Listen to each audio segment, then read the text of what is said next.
Iya, sekolah alam itu tentu yang pertama harus dilakukan adalah memberi teladan. Ada sebuah solusi yang mungkin perlu kita pikirkan bersama. Itu kita melakukan karantina mandiri di gunung, di pulau. Assalamualaikum warahmatullahi wabarakatuh. Sobat Alam seluruh Nusantara, apa kabar? Mudah-mudahan dalam keadaan sehat walafiat. Nah, hari ini kita sudah memasuki Ramadan di hari yang keempat. Nah, gimana puasanya? Mudah-mudahan dalam keadaan sehat, fit ya puasanya, seperti itu teman-teman. Nah, di antara kita sudah ada Bang Lendo di tengah-tengah kita. Nah, Bang, apa kabar Bang? Alhamdulillah. Sehat ya? Puasanya lancar Bang? Lancar. Alhamdulillah lancar. Baik teman-teman, hari ini kita akan ngobrol-ngobrol dengan Bang Lendo lagi. Akan ada pertanyaan-pertanyaan yang teman-teman sudah siapkan, yang akan dijawab juga oleh Bang Lendo.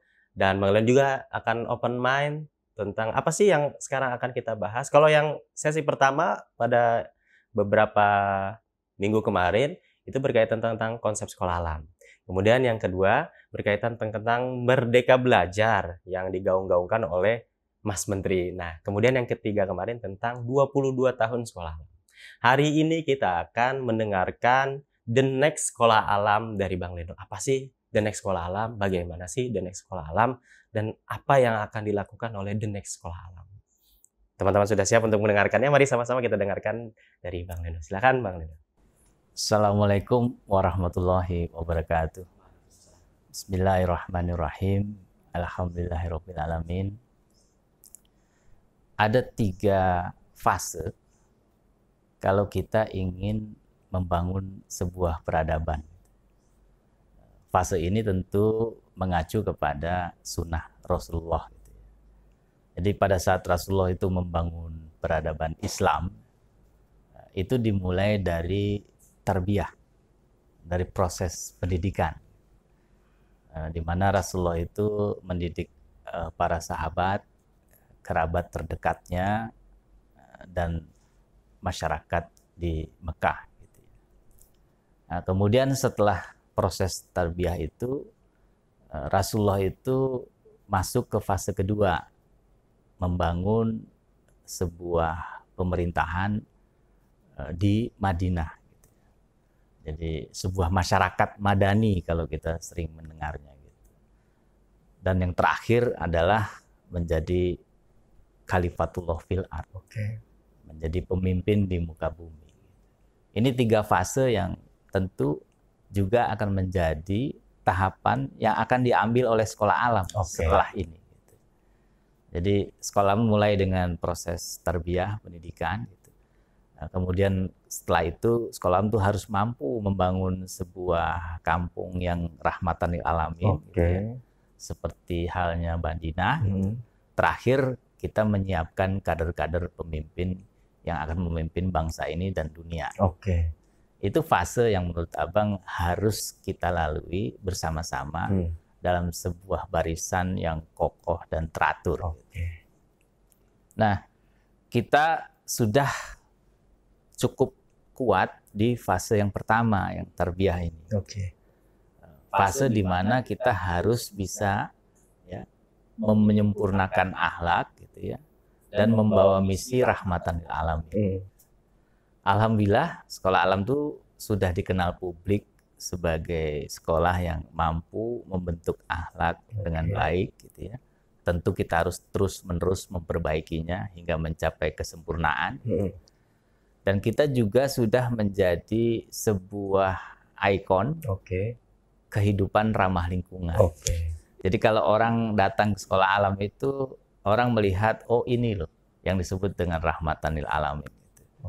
Nah, tentu dalam membangun sekolah alam yang rahmatan alamin, kita perlu menyempurnakannya setahap demi setahap. Nah, apa sih yang kita sebut sebagai kesempurnaan kehidupan ramah lingkungan di sekolah alam?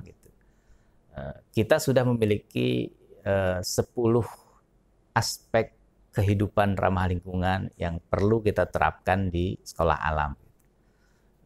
Teman-teman harus mencatat ini dengan baik supaya kita bisa mewujudkannya di sekolah alam dan menjadi sebuah teladan bagi anak-anak, bagi guru, bagi orang tua maupun masyarakat sekitar. Konsep rahmatan lil alamin itu tentu harus kita lakukan dari mulai sejak kita bangun tidur, beraktivitas sampai kita tidur kembali. Kira-kira apa saja sih yang harus kita lakukan selama kita hidup sehari itu gitu ya. Yang pertama tentu semua manusia membutuhkan energi. Energi untuk mengaktifasi seluruh alat-alat maupun komputer, AC, kemudian semua barang-barang elektronik yang membutuhkan energi listrik, tentu harus dipasok dengan energi. Nah, energi rahmatan lil alamin itu seperti apa? Itu yang kita sebut dengan energi baru terbarukan atau renewable energy. Renewable energy itu ada mulai dari sinar matahari, kemudian ada dari angin, ada dari air, kemudian ada dari biomasa. Jadi ada panas bumi juga ya, Bang? Ada panas bumi, banyak sekali. Itu energi-energi yang ramah lingkungan, dan Indonesia tuh sangat kaya dengan itu dibandingkan negara lain. Kemudian setelah energi, apa yang harus kita kelola supaya kita bisa memberi rahmat ke seluruh alam? Yang kedua ini air gitu. Air ini kan sumber segala kehidupan. Jadi karunia Allah yang pertama turun di muka bumi itu namanya air hujan.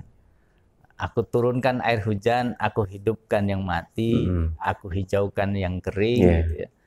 Setelah itu aku tumbuhkan pohon-pohon, dari pohon-pohon itu keluar buah, dan buah-buah itu untuk kehidupan manusia. Begitulah air menjadi sebuah pokok yang paling penting dalam kehidupan manusia. Orang bisa nggak makan berhari-hari, tapi kalau nggak minum 3 hari dia meninggal. Itu sesuatu yang sangat penting untuk dikelola oleh manusia. Nah, di Indonesia itu kalau hujan itu yang terjadi banjir. Gitu. Padahal tidak ada satupun firman Allah yang mengatakan air hujan itu adalah musibah. Selalu dimulai dengan kata karunia. Jadi air itu karunia. Nah, bagaimana kita bisa menjadikan air menjadi sebuah karunia? Tentu kita harus mengelolanya dengan baik. Jadi kalau saat musim hujan, air-air itu kita tampung, gitu ya. Kemudian pada saat kemarau baru kita gunakan. Gitu. Menampungnya bisa dari talang air, bisa dari sumur resapan, bisa dari danau, bisa dari waduk dan sebagainya. Bahkan manusia itu punya kemampuan mengumpulkan air yang cukup baik sehingga mereka bisa bertahan dalam kehidupan selanjutnya. Gitu. Nah, tentu di sekolah alam itu harus dikembangkan prinsip-prinsip ini yang disebut dengan zero run off. Gitu. Jadi jangan sampai ada air yang turun di sekolah alam itu terbuang dengan percuma. Harus termanfaatkan ya. Betul. Bahkan kalau kita lebih advance lagi, air bekas wudhu, air bekas yang lainnya itu bisa dipakai ulang gitu ya, sehingga kita bisa menghemat air dengan baik. Teknologinya sudah ada, tinggal kita mau atau tidak gitu. Kemudian juga bagaimana supaya semua limbah, semua sampah yang ada di sekolah itu bisa kita kelola ya, sehingga menjadi produk-produk yang bermanfaat. Gitu ya. Kita mengenalnya dengan 3R ya. Reuse, reduce, sama recycle gitu ya. Nah, itu sesuatu yang tentu harus menjadi kebiasaan dari sekolah alam. Bahkan kalau sekolah alam mampu mencapai tahapan yang paling tinggi dalam pengelolaan sampah itu yang disebut zero waste management, itu jauh lebih baik lagi. Jadi bagaimana sebuah sekolah alam tidak pernah membuang sampah keluar dari lingkungannya. Karena sudah selesai dikelola di dalam lingkungan sekolah. Itu yang disebut dengan zero waste management. Gitu ya. Kemudian kita juga tentu untuk mencapai sekolah itu kita butuh transportasi. Nah, tentu transportasi yang harus kita manfaatkan yang bisa mengurangi jejak karbon Oke. gitu ya, yang bisa mengurangi polusi udara gitu. Apakah kita pakai yang namanya bus antar yang bisa dipakai bersama-sama oleh anak-anak sekolah gitu ya, antar jemput gitu. Atau saling menumpang gitu, atau naik sepeda, dan paling baik itu jalan kaki. Di Jepang, di negara-negara maju itu anak-anak sekolah itu berjalan kaki. Idealnya seperti itu. Nah, mudah-mudahan kita bisa sampai seperti itu. Nah, kemudian sebelum kita berangkat dari rumah tentu kita butuh makan. Sampai di sekolah kita juga butuh makan gitu ya. Pulang sekolah kita butuh makan. Nah, makanan yang halal dan thayyib itu perlu kita budayakan. Halal dan thayyib. Ya. Halal itu tentu sesuatu yang boleh gitu. Kalau thayyib itu sesuatu yang baik. Sesuatu yang baik itu yang ramah lingkungan. Jadi kalau berasnya beras organik gitu. Kalau telur organik, kalau tempe organik, sayurnya sayur organik. Kalau ini kita bisa kembangkan dengan baik di setiap sekolah alam, apakah dengan pendekatan integrated farming, apakah dengan pendekatan permaculture dan sebagainya, itu tentu akan memberikan sebuah pengalaman kepada anak-anak bagaimana mengkonsumsi produk yang terbaik, yang kita sebut dengan halal dan thayyib gitu. Nah, kalau ini berkembang dengan baik di masyarakat, itu industri pertanian yang memasoknya juga akan berubah. Tidak akan lagi menggunakan pestisida, zat-zat kimia, gitu pestisida dan sebagainya. Mereka berupaya semaksimal mungkin untuk memproduksi produk-produk pertanian yang halal dan thayyib. Nah, dari mana memulainya? Dari konsumsi kita. Gitu. Bagaimana kita mengelola asupan. Nah, kemudian yang lanjutnya itu adalah bagaimana kita bisa menyiapkan diri untuk tidak sakit. Nah, untuk tidak sakit dengan cara pencegahan. Pencegahan. Nah, di sekolah alam itu kita mengenal pola hidup sehatnya Rasulullah gitu ya. Ada 5, ada pola ibadah, ada pola istirahat, ada pola olahraga, kemudian ada pola asupan, makan, dan terakhir tibun nabawi. Bahkan kita sudah bikin panduannya, kita sebar ke masyarakat supaya mereka bisa sehat, kuat sampai masa tuanya. Nah, itu perlu dilakukan supaya pemerintah itu tidak perlu pusing nombok BPJS apa segala macam. Nah, kemudian dari situ kita juga masuk ke fase di mana kita harus merancang bangunan yang ramah lingkungan. Nah, semua sekolah alam itu rata-rata bangunannya ramah lingkungan. Dia tidak perlu AC, dia tidak perlu lampu berlebihan, kemudian tata udaranya bagus, tata cahayanya bagus, alami dan sebagainya, sehingga efisiensi dari bangunan itu sangat tinggi dan dia ramah lingkungan. Itu sudah bisa memberikan contoh bagi masyarakat bagaimana sih bangun sebuah rumah yang ramah lingkungan. Kemudian dari situ juga kita harus memastikan di setiap lingkungan kita tuh ada ruang terbuka hijau. Supaya apa? Supaya bisa menyerap karbon, kemudian juga bisa suplai oksigen, oksigen dan seterusnya. Itu kenapa sekolah alam itu harus sangat hijau. Gitu. Jadi kalau dibilang, wah sekolah alam kayak hutan, itu bagus. Bagus ya. Karena itu sudah mencapai fase yang terbaik. Karena dia bisa selain menjadi sekolah juga bisa menjadi ruang terbuka hijau. Nah, kemudian juga kita harus mampu mengembangkan bisnis-bisnis yang ramah lingkungan. Jadi kalau dulu kita bisnisnya mencari untung saja, nah sekarang itu bisnis yang harus bisa menjaga keseimbangan alam supaya terjadi yang disebut dengan harmoni. Jadi manusia mendapat haknya, binatang mendapat haknya, tanaman mendapat haknya. Nah, seluruh proses kehidupan ini yang kita sebut dengan kehidupan yang rahmatan lil alamin. Dan itu harus mewujud di setiap sekolah alam. Nah, setelah itu sudah bisa kita sempurnakan di sekolah alam, kita masuk ke proses membangun kampung rahmatan lil alamin. Nah, masuk ke ke kampung rahmatan alamin tentu dengan cara melakukan pengorganisasian masyarakat. Kita sudah punya contoh baik seperti Sekolah Alam Bogor, sekolah alam lainnya gitu, yang sudah mampu membangun kampung salam dan sebagainya. Nah, ini harus kita perbanyak. Artinya setiap sekolah alam harus mampu membangun kampung rahmatan alam. Caranya sederhana sebetulnya, kita berdakwah di situ. Kemudian kita berupaya mengajak masyarakat di situ untuk membangun kampungnya seperti sekolah alam, supaya kampungnya indah, nyaman dan menyenangkan. Gitu.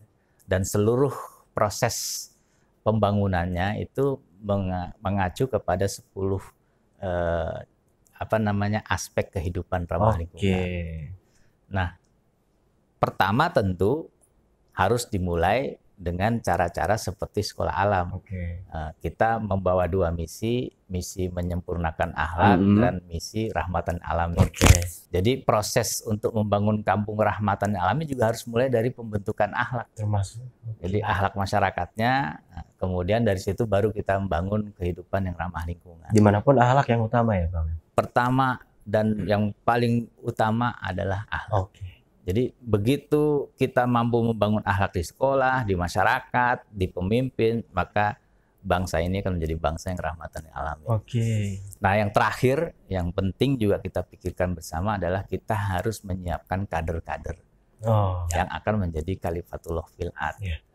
Jadi siswa-siswa atau anak-anak yang punya bakat pemimpin yang tinggi itu kita dampingi sejak umur 15 tahun untuk mereka bisa menjadi community organizer. Di mana mereka bisa jadi community organizer? Ya tentu di kampung-kampung binaannya sekolah alam yang rahmatan alam. Sehingga setelah cukup umur 17-18 tahun mereka sudah bisa menjadi pemimpin di masyarakat sekitar. 17-18 tahun ya Bang? Ya, itu umur-umur di mana Rasulullah itu melahirkan orang-orang muda yang mampu menjadi jenderal, menjadi kepala pemerintahan dan sebagainya. Itu umur yang paling ideal untuk kita bisa mengubah nasib bangsa. Jadi ada 3 tahapan yang kita harus lalui. Tahapan pertama sudah kita lakukan bersama. Alhamdulillah sudah memberikan hasil. Tahap kedua sudah ada beberapa sekolah alam yang sudah mulai dan sudah memberikan hasil. Kalau bisa semua sekolah alam itu bertransformasi ke sana.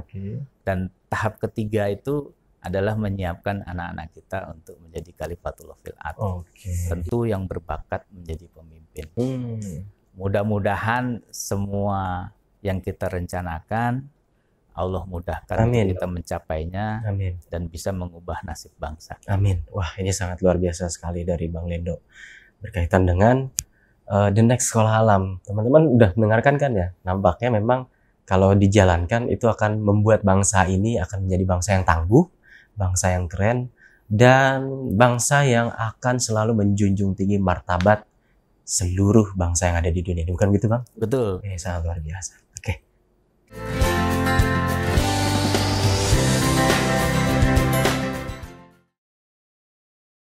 Terima kasih Bang Lendo atas open mind-nya tentang The Next Sekolah Alam 22 tahunnya. The Next Sekolah Alam, apa sih yang akan dilakukan sekolah alam? Ini sangat luar biasa. Mungkin teman-teman bisa menginternalisasinya, dicerna pelan-pelan apa yang dikatakan Bang Lendo. Kemudian nanti akan, oh iya ya, ternyata ahanya nanti akan dapat. Bang Lendo, ini ada beberapa pertanyaan. Kalau di sini saya ada 11 pertanyaan, Bang. Tapi ternyata ada 3 pertanyaan yang nampaknya sudah dijawab di sesi-sesi sebelumnya. Jadi kita akan menanyakan ke Bang Lendo hanya 8 pertanyaan. Dan kalau di sini juga nggak ada nama-namanya ya. Kalau kemarin sih ada beberapa. Oh, dari sekolah alam ini. Tapi di sini tidak ada. Tapi teman-teman mungkin itu pertanyaan saya. Nanti bisa tulis di komen ya. Di komen di video ini teman-teman silahkan tulis di komen. Oh, itu pertanyaan dari saya. Nanti bisa ditanyakan di situ juga. Nanti akan dijawab oleh admin di JSHN seperti itu. Jangan lupa di subscribe juga ya. Bang Lendo, ini ada 8 pertanyaan. Kita akan jawab. Saya akan tanyakan, Bang Lendo akan jawab. Yang pertama, bagaimana mempromosikan dan mengkampanyekan agar sekolah alam terus tumbuh dan berkembang? Kan sekolah alam sudah banyak nih Bang. Mungkin di jarak 2-3 km itu ternyata ada sekolah alam yang lain. Walaupun dia tidak memproklamirkan diri sekolah alam, tapi semua metodenya nampaknya seperti sekolah alam. Ini pertanyaannya, bagaimana mempromosikan dan mengkampanyekan agar sekolah alam terus tumbuh dan berkembang? Iya, cara terbaik untuk mengubah sebuah mindset itu dengan cara narasi. Narasi. Jadi kita harus membangun sebuah narasi besar ya, tentang sekolah alam. Gitu. Kalau kita ingin mempromosikan sekolah alam dan mengkampanyekannya. Nah, dari narasi ini ya, setelah kita rancang dengan baik, gitu ya, apakah narasinya nanti membangun peradaban baru, ya, membangun kehidupan yang rahmatan alamin, apapun nama narasinya, itu setelah kita buat, gitu ya, itu kita harus ceritakan kepada orang lain. Setiap hari, setiap detik, setiap menit. Gitu. Nah, seperti halnya kitab-kitab suci. Kitab-kitab suci itu adalah kumpulan narasi, kemudian diceritakan oleh para messengernya, nabi atau rasul, kepada setiap orang setiap waktu. Begitulah cara membangun gerakan. Jadi kalau kita ingin mempromosikan, mengkampanyekan sekolah alam, kita bangun dulu narasinya, kemudian kita ceritakan kepada banyak orang. Nah, tentu supaya ini terus berlanjut, kita harus melahirkan banyak pencerita-pencerita, messenger-messenger yang kita latih. Gitu. Jadi kita harus melatih banyak orang supaya bisa bercerita tentang konsep sekolah alam kepada orang lain sebanyak-banyak. Jadi konsep ini juga dipakai oleh Obama waktu beliau kampanye, gitu ya. Obama itu kalau kita perhatikan selalu bercerita dalam setiap kampanyenya, karena dia menggunakan teori gerakan yang dimulai dari narasi, gitu ya. Kemudian Obama melatih sekitar 3.000 orang untuk menjadi narator-narator seperti Obama untuk bercerita juga kepada orang lain. Nah, dalam waktu setahun itu Obama berhasil melahirkan 15 juta relawan. 15 juta relawan ya. Nah, relawan-relawan inilah yang terus-menerus melakukan upaya bercerita kepada masyarakat dan sebagainya. Jadi kalau sekolah alam tuh ingin membangun gerakan kehidupan rahmatan alamin, maka kita harus buat narasi yang sangat baik. Kemudian sudah ada contohnya, modelnya, yaitu ada di sekolah alam sendiri. Kemudian kita melatih banyak orang untuk bercerita tentang sekolah alam. Nah, kemudian orang-orang itu akan bercerita terus sampai jumlah orang yang bercerita tentang sekolah alam itu semakin banyak. Gitu. Karena perubahan itu diawali dengan narasi ya, Bang? Narasi. Itu teman-teman, jangan lupa untuk menarasikan setiap yang teman-teman lakukan. Karena perubahan butuh narasi ya, Bang? Medianya itu tentu yang paling mudah lewat sosmed, media, gitu ya. Baru kita melakukan aktivitas offline yang kita harus melakukan aksi. Nah, aksi-aksinya itu bisa dalam bentuk hari bumi, apa segala macam, naik gunung, membersihkan pantai dan sebagainya. Itu bahasa dalam gerakannya itu call to action. Jadi mengajak orang untuk beraksi. Itu fase yang paling akhir dari sebuah gerakan. Berarti setelah narasi harus ada aksi. Setelah narasi harus ada aksi. Bukan rapotan ya narasi ya, teman-teman. Baik, Bang, ini ada pertanyaan yang kedua nih ya. Bagaimana konsep ideal sekolah alam bagi lingkungan sekitar dan bangsa? Bagi lingkungan sekitar sekolah alam dan bangsa, konsep idealnya seperti apa, Bang? Iya, sekolah alam itu tentu yang pertama harus dilakukan adalah memberi teladan. Jadi sekolah alam dimanapun dia berada itu harus mencerminkan akhlak yang mulia, kehidupan yang rahmatan alamin, sehingga orang melihat, oh ini Islam ya, oh ini Islam keren sekali, oh ternyata apa yang dimaknai orang sebagai kehidupan yang rahmatan alamin itu seperti ini, sehingga orang tinggal mencontoh saja. Karena sudah dilakukan.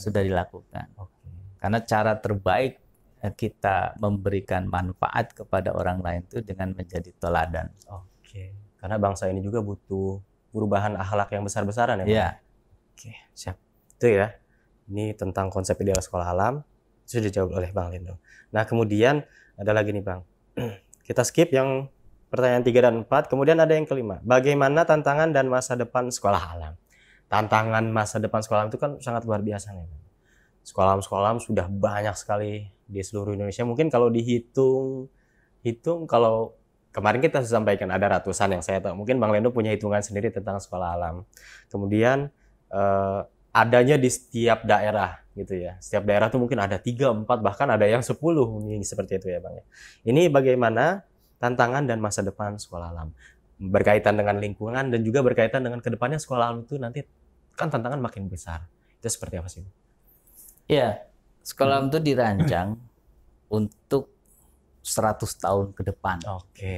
Artinya kita harus memastikan konsep ini bisa terus sampai akhir zaman. Oke. Itu kenapa kita memilih misi rahmatan lil alamin. Sustain Kenapa? ya Bang ya? Karena itu misinya Rasulullah yang harus kita teruskan. Oke. Artinya apa? Ke depan itu seluruh bangsa di dunia itu akan berupaya sama-sama mencapai kehidupan yang rahmatan lil alamin. Oke. Negara-negara maju sekarang sudah di depan ya, mereka sudah pakai energi baru terbarukan, kemudian dia sudah zero run off, kemudian dia sudah zero waste management dan sebagainya, itu mereka sudah di depan. Oke. Tetapi Indonesia itu memiliki semua potensi untuk menjadi bangsa yang rahmatan lil alamin. Oke. Baik iklimnya, baik sumber daya alamnya, baik manusianya, itu memenuhi syarat untuk menjadi bangsa yang rahmatan alamin. Artinya kita tidak perlu khawatir untuk mencapai tingkat yang tertinggi itu karena kita memiliki semua modal yang dibutuhkan. Oke. Berbeda dengan bangsa lain yang belum tentu memiliki semua modal itu. Oke. Nah, sekolah alam juga sudah memulai sejak 20 tahun yang lalu untuk masuk menjadi sebuah bangsa yang rahmatan alamin. Oke. Jadi kita tidak terlalu telat, gitu. Tapi sebagai sebuah nation, negara, kita telat. Tapi sebagai sebuah bangsa kita belum telat. Kenapa? Karena masyarakatnya sudah mulai banyak yang berupaya untuk membangun kehidupan yang rahmatan alamin. Oke, ini nampaknya seperti cerita 20 tahun lebih sekolah alam tentang Bang Lendo. Dulu Bang Lendo punya cerita, dulu juga teman-teman Bang Lendo sendiri bilang, lo mau jadi apa sih Len dengan sekolah alam kan gitu ya Bang? Iya. Ternyata sekarang malah betul ya Bang sekolah alam. Sekarang semua orang berupaya hidup ramah lingkungan. Oke. Dan itu dianggap sebagai sebuah fase tertinggi peradaban manusia. Kembali ke nature. Ya, itu yang disebut dalam Islam itu rahmatan lil alamin. Oke. Kenapa? Karena Islam itu sempurna dan berlaku sepanjang zaman. Oke.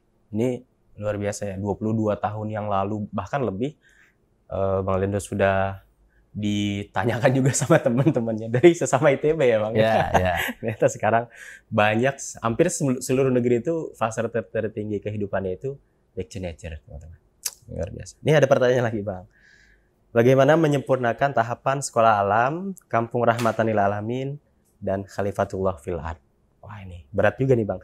Sekolah alam, kampung rahmatan lil alamin, khalifatullah fil ard. Bagaimana cara menyempurnakannya? Kita itu sejak awal punya kurikulum yang komprehensif. Oke. Dengan 4 pilar. Kurikulum akhlak, logika, leadership, dan bisnis. Artinya apa? Keempat pilar ini juga harus kita terapkan di masyarakat. Oke. Kemudian kita terapkan juga untuk para calon pemimpin. Sehingga ada sebuah benang merah keberlanjutan dan kesempurnaan pada akhirnya. Jadi jangan nanti di sekolahnya A, di masyarakatnya B, kemudian di kepemimpinannya C. Gitu. Dia harus sama. Harus linear. Harus sama, harus istilahnya itu harus istiqomah. Harus istiqomah. Dalam membangun sebuah peradaban, mulai dari tarbiyah, kemudian membangun masyarakat madani hingga kepemimpinan.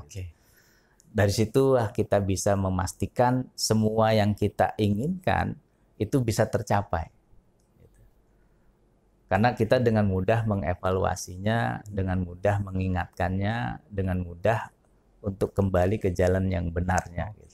Berarti itu salah satu cara untuk menyempurnakan tahapan itu ya Bang ya? Iya. Dari sekolah, kemudian Kampung Rahmatul Alamin sampai Khalifatullah fil Ardh. Betul. Sekolah alam, kemudian masyarakatnya, Ya. sampai jadi pemimpinnya ya Bang? Ya. Ini luar biasa sekali. Pertanyaan yang berat, tapi jawabannya sangat simpel sebetulnya teman-teman. Pertanyaannya agak berat, tapi jawabannya sangat simpel. Terima kasih Bang Lendo, ini jawaban yang mungkin ditunggu-tunggu juga oleh para pemimpin di Indonesia ya Bang? Ya. Seluruh dunia. Oke, selanjutnya nih Bang. Sebuah perjalanan panjang hingga terbentuk komunitas dan desa binaan. Kemudian, amunisi apa sih yang perlu disiapkan untuk perjuangan ini bila satu SA itu masih balita atau masih baru? Ini kan sekolah itu perjalanannya panjang sampai terbentuk komunitas, desa binaan. Kira-kira amunisi apa yang perlu disiapkan kalau sekolahnya masih baru? Ya. Kalau kita lihat bagaimana Rasulullah membangun peradaban, sampai membangun masyarakat yang terbaik di Madinah, itu kita tidak pernah berbicara bagaimana masyarakat lainnya di Amerika, di Afrika, di Eropa, tapi kita fokus di Madinah. Artinya apa? Kita semua sekolah alam juga harus fokus di kampung binaannya masing-masing, di kampung Rahmatan lil Alamin. Apa yang bisa menjadi pemicu utama terjadinya perubahan di setiap masyarakat itu adalah guru. Guru. Kalau di sekolah disebutnya sebagai fasilitator. Kalau di masyarakat disebutnya sebagai ustadz. Nah, kita harus memastikan sekolah alam itu memiliki ustadz-ustadz yang bisa menjadi community organizer, pengelola masyarakat di setiap kampung binaan kita. Gitu. Jadi yang amunisi utamanya itu adalah guru. Amunisi utama. Nah, kemudian tentu metodologinya, gitu ya. Metodologi bagaimana membangun masyarakat madani, gitu ya. Kemudian juga buku. Nah, kalau Allah membekali Rasulullah itu dengan Al-Quran dan hadis. Jadi sama, kalau kita ingin menghasilkan sekolah terbaik itu fokus kepada guru, ya, kemudian metodologi dan buku, di masyarakat juga sama. Sama Bang ya. Jadi kita harus memastikan bahwa di setiap kampung yang kita akan bina itu, kita memiliki seorang ustadz atau beberapa ustadz yang mampu menggerakkan masyarakat, ya, yang mampu untuk menyempurnakan akhlak masyarakat, yang mampu untuk memberi rahmat bagi seluruh masyarakat itu. Nah, kemudian mereka juga dibekali dengan buku-buku yang baik, sehingga masyarakat itu bisa membangun peradabannya dengan baik. Nah, buku-buku itu tentu sudah bisa kita lahirkan dari sekolah alam.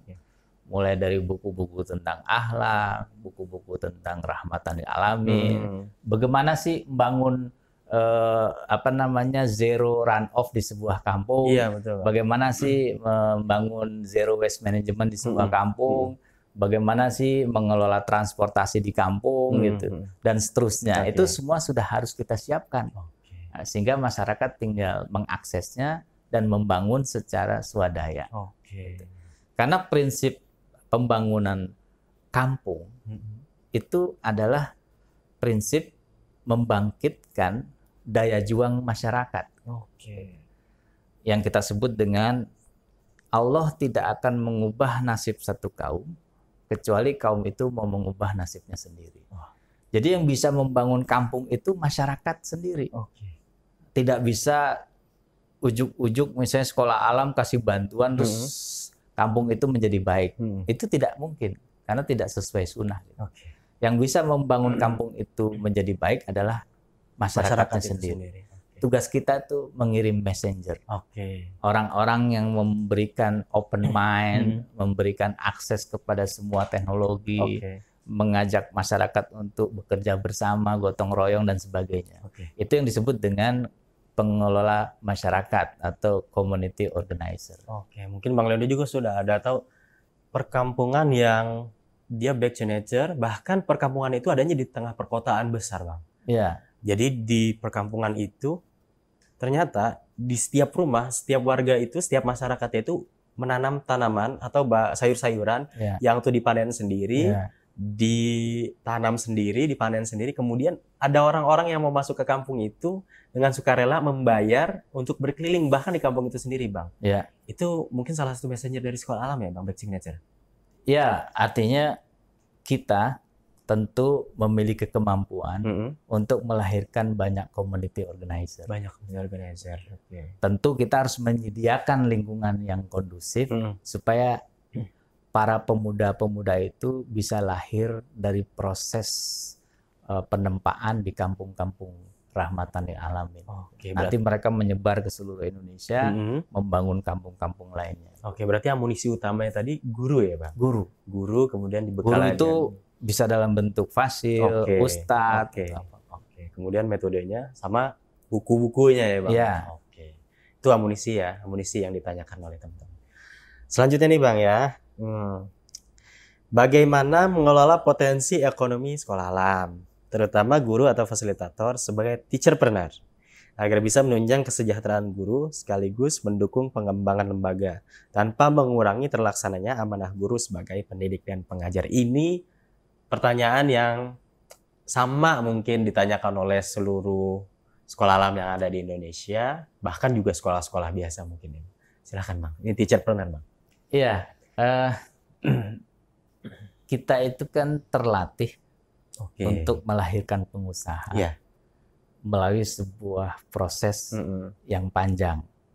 Dimulai dari upaya menemukan kenali bakat, kemudian mengasah bakatnya, kemudian menerjunkan anak-anak itu untuk magang bersama maestro yang sesuai dengan bakat minatnya. Sehingga mereka akan menjadi pengusaha-pengusaha yang sangat passion dengan bidang usahanya. Karena menurut penelitian itu kan pengusaha yang sukses itu kalau dia berbisnis sesuai bakat dan minat. Nah, itu tentu bicara tentang individual. Gitu kan. Nah, pada saat individual itu memiliki bakat yang kuat, dia mudah melejit.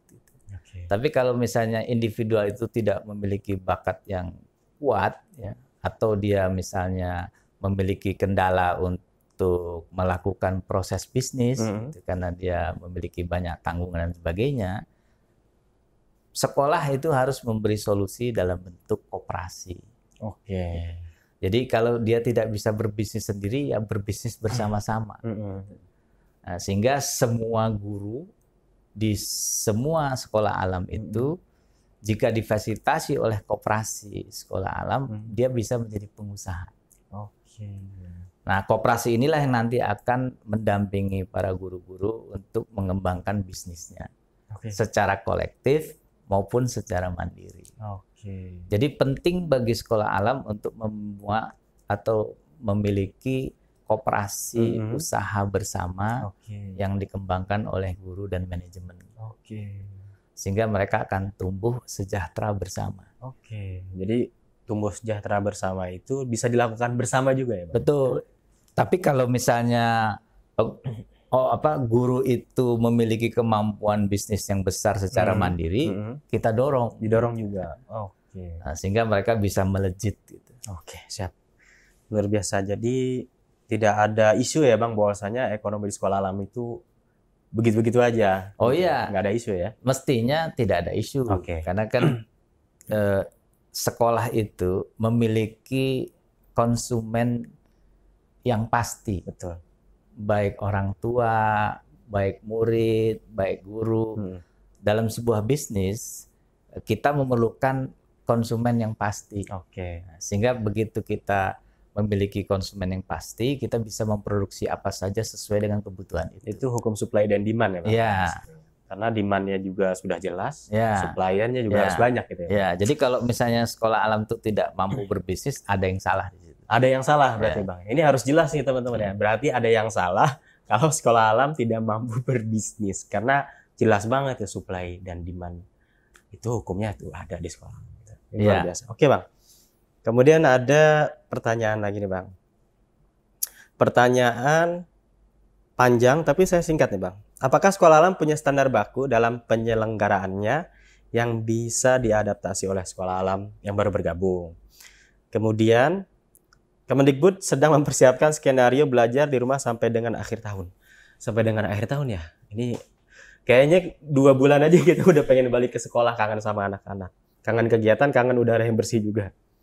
Bagaimana dengan sekolah alam sendiri? 5 pekan ini aja di sekolah kami memberikan akses ibadah dan akses lain yang bisa digunakan anak-anak di rumah, kita hubungkan dengan materi dan lain sebagainya. Tapi anak-anak juga merasa bosan, gitu Bang. Rasanya kalau sampai akhir tahun, orang tua juga ribet, anak-anak juga pengen bersosialisasi, guru juga pengen bertemu, sekolah juga kayaknya tempatnya malah jadi angker mungkin Bang ya seperti itu. Ada nggak sih Bang solusinya dari sekolah alam itu sendiri? Pertama tadi tentang standar baku yang bisa diadaptasi, yang kedua tentang LFH, WFH ini Kemendikbud soalnya sudah mempersiapkan sampai akhir tahun, gimana Bang? Iya, standar baku Oke.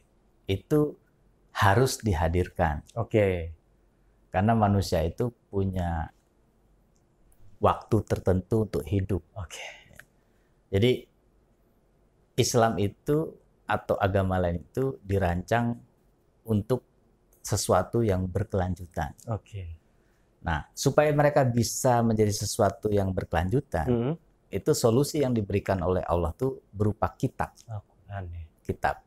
Ada kitab suci Al-Quran, ada Injil, ada Taurat. Sehingga orang dengan membaca kitab itu, dia bisa melanjutkan upaya untuk mengabdi kepada Sang Maha Pencipta. Oke. Nah, kita, sekolah alam juga sudah punya kitab. Oke. Kitab kurikulum dan sebagainya yang bisa memastikan sekolah alam akan berkelanjutan sampai akhir zaman. Oke. Jadi apakah sekolah alam sudah punya standar baku? Sudah Ada. gitu. Oke. Nah, tinggal datang aja ke Abang, nanti kita siapkan semua buku-buku yang diperlukan untuk membuat sekolah alam itu bisa berkelanjutan. Berarti guidance-nya ada ya dari sekolah? Sudah ada. Oke. Sudah ada. Sudah ada teman-teman. Nah, kemudian yang kedua, kita itu boleh jadi akan mengalami masa pandemi COVID-19 itu dalam waktu yang cukup panjang. Pemerintah sudah menyiapkan pembelajaran sampai akhir tahun dan sebagainya. Tapi kebosanan itu kan tidak bisa dicegah. Iya. Tidak bisa dicegah. Nah, ada satu hal yang menarik yang terjadi saat pandemi COVID-19 itu merebak, kemudian membesar, itu tiba-tiba masyarakat itu menjadi passion untuk berdiskusi melalui Zoom. Oke. Ya. Kemudian setiap anak itu tidak pernah bosan untuk bermain game. Ya. Ini 2 hal yang menarik sebetulnya. Bagi orang dewasa itu komunikasi itu menjadi penting. Oke. Jadi dia sangat antusias dengan Zoom, bikin video, kemudian lewat radio dan sebagainya gitu ya. Kemudian anak-anak itu bermain game. Ini 2 hal yang sebetulnya menjadi indikator utama kita untuk membuat anak-anak itu tidak bosan di rumah. Gitu. Nah, kalau misalnya game itu tidak bermanfaat, maka sekolah harus menyediakan game-game yang bermanfaat. Oke. Apakah bikin lomba, apakah bikin permainan, apa segala macam. Itu kalau bisa seproduktif mungkin setiap sekolah alam tuh melakukan aktivitas itu. Sehingga anak-anak tidak pernah bosan. Gitu kan. Seperti yang mau dilakukan oleh School of Universe dengan lomba reaction. Jadi kita bikin berbagai dari barang bekas itu melahirkan alat untuk pelindung diri semasa pandemi gitu. Ini kan semua kreativitas tuh akan dicurahkan untuk melahirkan karya-karya terbaik. Nah, aktivitas-aktivitas seperti ini tuh harus sering banyak dilakukan. Sehingga anak-anak tuh memiliki apa namanya ketertarikan, kegiatan, passion di hal-hal yang terus dikembangkan oleh sekolah alam dalam bentuk game, dalam bentuk permainan, dalam bentuk lomba, dalam bentuk apapun. Gitu. Nah, kemudian juga kalau misalnya kejenuhan itu tidak bisa juga dihilangkan, ada sebuah solusi yang mungkin perlu kita pikirkan bersama. Itu kita melakukan karantina mandiri di gunung, di pulau, di tempat-tempat yang tingkat keamanannya tinggi, ya, kemudian nyaman dan menyenangkan. Kan kalau kita stay at home itu yang pasti tidak nyaman dan tidak menyenangkan, gitu kan? Nah, bagaimana kita bisa stay at home tapi nyaman dan menyenangkan? Di zaman Gubernur Amru bin As itu masyarakat disuruh untuk bersembunyi di bukit-bukit, di gunung-gunung, di pulau-pulau. Ketika ada wabah taun itu ya, Bang? Betul. Artinya apa? Mereka tuh sebetulnya sedang melakukan aktivitas karantina mandiri yang aman, nyaman, dan menyenangkan. Dan itu kan khas sekolah alam. Jadi kalau misalnya anak-anak ini sudah sangat kangen dan tidak bisa dibendung untuk kembali melakukan aktivitas di sekolah alam, kita bisa melakukan OTFA, kita bisa melakukan hal-hal yang menyenangkan buat mereka, tapi tetap aman, nyaman, dan menyenangkan. Gitu. Bisa dibayangkan kan dalam kondisi seperti saat ini gitu, orang sudah jenuh di rumah, tiba-tiba diajak camping, diajak jalan-jalan ke pulau dan sebagainya, pasti bahagia. Tentu dengan mengikuti semua syarat keamanan prosedur COVID-19 gitu. Itu semua sebetulnya bisa dilakukan. Bisa dilakukan masih ya, Bang? Sangat bisa dilakukan. Kan di gunung kan nggak mungkin berdekat-dekatan karena sangat luas gitu. Jadi betul. Bisa bermain, bisa apa segala macam. Nah, sekolah alam ini kan memiliki pengalaman panjang mengajak anak untuk ke gunung, untuk ke pulau, untuk kemana-mana dengan tingkat keamanan yang tinggi, kenyamanan yang tinggi, kesenangan yang tinggi, sehingga bisa jadi solusi ini menjadi tren baru. Bisa menjadi tren baru. Iya, karena kan orang kan nggak mungkin seterusnya di rumah. Gitu. Dia mungkin 2 bulan di rumah saja sudah mencapai tingkat stres yang sangat tinggi. Betul. Nah, kalau mereka bisa melakukan karantina mandiri, misalnya di Pulau Seribu atau di Gunung Halimun selama 14 hari, itu kan nyaman sekali. Gitu. Nyaman dan terhindar dari stres dan membuat mereka bahagia. Nanti balik lagi ke rumah, stay lagi, kalau udah jenuh lagi keluar lagi. Itu secara bergantian. Sehingga tidak ada lagi isu tentang kebosanan, kemudian isu tentang berkumpul yang tidak dibolehkan. Tapi selama anak-anak orang tua ada di rumah juga bermanfaat juga sebetulnya, Bang ya. Ada yang jadi YouTuber dadakan, ada yang jadi chef dadakan juga, Bang ya. Kemudian anak-anak santai sebetulnya, tapi mungkin yang dijenuhi anak-anak itu, aduh setiap hari mama tuh selalu repot gitu. Tapi yang jelas dari sekolah alam sudah ada solusinya yang perlu dipikir sebelum, Bang ya. Berangkat ke gunung, kemudian balik lagi ke rumah. Kalau mengalami masa yang sama, berangkat lagi ke gunung. Dan itu sudah dilakukan oleh Gubernur Amru bin As pada saat itu, di zamannya Khalifah Umar bin Khattab. Dan itu kan sebetulnya menghidupkan ekonomi.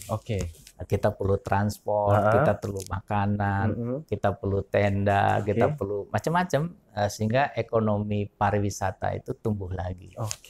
Jadi sekarang ini kan yang paling terdampak besar bisnis dari COVID-19 itu pariwisata. Nah, kalau kita bisa menyediakan paket-paket karantina mandiri yang aman, nyaman, dan menyenangkan, masyarakat bahagia, ekonomi juga terus berjalan, keamanan terhadap pandemi juga tetap terjaga. Oke. Itu perlu proses kreatif untuk melakukan itu. Perlu proses kreatif untuk melakukan itu. Jadi itu ya, ini pertanyaan yang ini sudah dijawab. Pertama yang standar baku itu sudah ada atau belum sih? Ada ya Bang ya? Ada. Guidance-nya sudah ada, Nah. teman-teman silahkan bertanya langsung ke Bang Lendo. Kemudian kalau LFH ini seperti apa? Ada juga solusinya ternyata yang sudah dilakukan sekolah alam. Mungkin kalau biasanya sekolah alam itu melakukannya setahun 2 kali ya Bang. Ya. Mungkin kalau lagi masa pandemi ini bisa dilakukan dengan standar operasional COVID-19 itu bisa dilakukan 2 bulan, kalau bosan balik ke gunung seperti itu. Tapi masih perlu difikirkan teman-teman seperti itu. Ini ada satu pertanyaan terakhir. Bagaimana dengan anak-anak spesial yang sekolah di sekolah alam? Apakah JSAN juga punya guidance-nya? Karena banyak yang mereferensikan bahwa sekolah alam itu cocok untuk anak-anak spesial ini. Apakah ada rasionya? Dan untuk fasilitator atau SDM anak spesial ini, apakah ada pelatihan khususnya? Monggo Bang. Iya. Sekolah alam itu sejak didirikan itu menganut sebuah prinsip pendidikan untuk semua. Oke. Jadi pendidikan itu tidak hanya diperuntukkan bagi anak-anak yang pintar atau anak-anak yang normal, tidak untuk anak cacat, tidak untuk anak berkebutuhan khusus, tapi kita menerima semua anak. Semua anak. Kenapa? Karena kita memiliki misi rahmatan lil alamin. Dunia juga memiliki misi education for all, pendidikan untuk semua.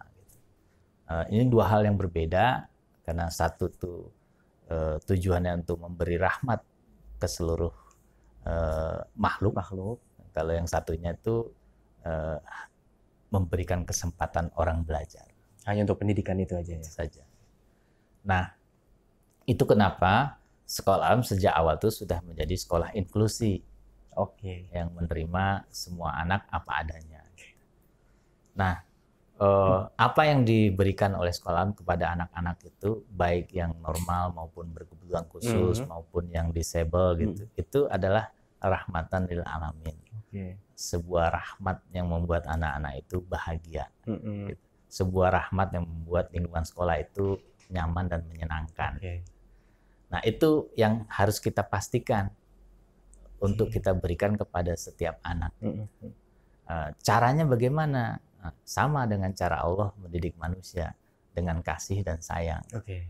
Sehingga di sekolah itu sangat melimpah gitu kasih sayang itu di antara guru, siswa, orang tua dan sebagainya.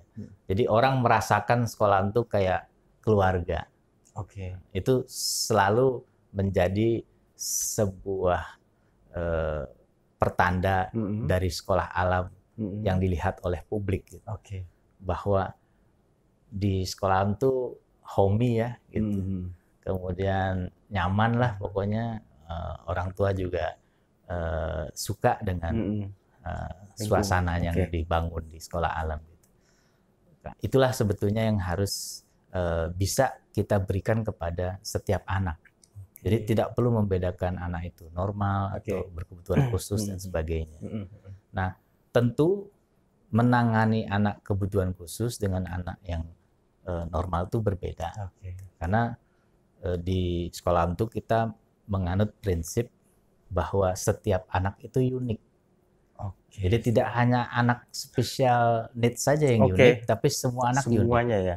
Jadi anak normal pun ada yang pemalu, ada yang keras kepala, ada yang sukanya bicara, cerewet dan sebagainya. Masing-masing punya keunikan. Nah, sehingga prinsipnya satu orang, satu guru itu kita terapkan di sekolah alam dalam pengertian karena guru itu memiliki kemampuan untuk mengelola satu proses belajar itu untuk 10 anak gitu. Jadi kita memastikan setiap kelas itu maksimum 20 sampai 20 murid. 25 ya. Ya, dengan 2 guru. Dengan 2 guru. Sehingga setiap anak tuh bisa kita tangani satu persatu secara optimal gitu. Kenapa? Karena kita menganut prinsip unik. Oke. Gitu. Nah, tentu untuk anak-anak berkebutuhan khusus kita memerlukan seorang konsultan psikologi yang memiliki kemampuan untuk mendampingi anak-anak berkebutuhan khusus secara tepat dan baik gitu. Tanpa konsultan tentu kita nggak punya ilmu yang cukup. Betul. Gitu. Karena untuk kita men-treatment seseorang kita harus memiliki ilmunya terlebih dahulu. Jadi abang sarankan semua sekolah alam itu harus memiliki konsultan. Harus memiliki konsultan ya, untuk khusus mendampingi anak-anak yang berkebutuhan khusus. Tapi konsultan ini juga bisa digunakan untuk semua siswa. Iya, betul. Karena kan kita sangat paham semua anak itu unik. Mungkin kalau di sekolah umum tuh namanya BK ya Bang ya? Ya, bimbingan konseling. Wah, Bang Lendo ini sangat luar biasa sekali. 8 pertanyaan sudah kita selesaikan. Kemudian open mind tentang the next sekolah alam setelah 22 tahunnya itu sudah disampaikan oleh Bang Lendo juga. Teman-teman yang ada di rumah yang sedang menyaksikan video ini, itu yang Bang Lendo sampaikan itu nanti bisa dicerna. Pertanyaan-pertanyaan yang sudah dijawab oleh Bang Lendo juga bisa dipelajari lagi. Kemudian jangan lupa untuk subscribe, like, dan komen. Kalau misalnya ada pertanyaan silahkan ditanyakan di kolom komen yang ada di link ini, teman-teman. Jangan malu-malu untuk bertanya. Atau nanti bisa dikirimkan pertanyaannya, nanti kami akan membuat video-video serial berikutnya yang akan kita tayangkan itu. Bang Lendo, terima kasih banyak untuk waktunya. Mudah-mudahan sehat ya Bang ya. Ini syuting pertama di bulan puasa. Kebetulan di luar ruangan hari ini sedang mendung, jadi kami menggunakan di luar ruangan. Terima kasih banyak untuk waktunya yang mendengarkan. Dari kami cukup sekian. Terima kasih. Assalamualaikum warahmatullahi wabarakatuh. Bye-bye. Waalaikumsalam.